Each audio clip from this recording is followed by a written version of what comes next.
আরও ৪ থেকে ৫ দিন চলমান রোদ, বৃষ্টি আর মেঘের লুকোচুরি অব্যাহত থাকবে। আর বঙ্গোপসাগরে সৃষ্টি হওয়া লঘুচাপ না থাকায় সমুদ্র বন্দরগুলোর সতর্ক সংকেত প্রত্যাহার করেছে আবহাওয়া অফিস। বিস্তারিত মিরাজ উদ্দিনের প্রতিবেদনে।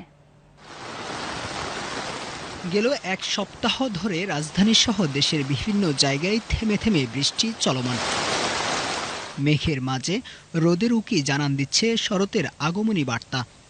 আবহাওয়া অফিস বলছে এই আবহাওয়া আগামী ৪ থেকে ৫ দিন অপরিবর্তিত থাকবে।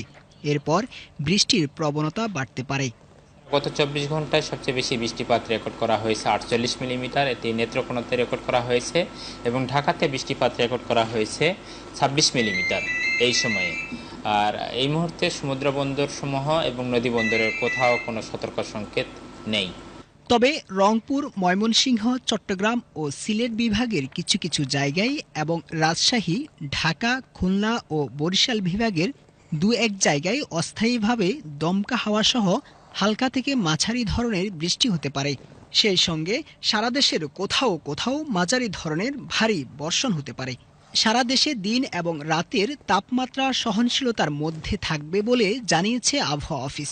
৩২ থেকে ৩৪ ডিগ্রি সেলসিয়াস তাপমাত্রার মধ্যে এটা সর্বোচ্চ তাপমাত্রাটা এটা কন্টিনিউ করছে, এবং সর্বনিম্ন তাপমাত্রা যেটা সেটাও মোটামুটি সহনীয় পর্যায়ে আছে। এটা মোটামুটি ২৪ থেকে ২৬ ডিগ্রি সেলসিয়াসের মধ্যে।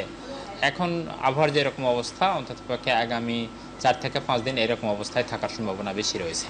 এদিকে গত ২৪ ঘন্টায় সর্বোচ্চ বৃষ্টিপাত হয়েছে নেত্রকোনায় ৪৮ মিলিমিটার, আর ঢাকায় বৃষ্টিপাতের রেকর্ড করা হয়েছে ২৬ millimetre. Miraj Uddin, BTV news, Dhaka.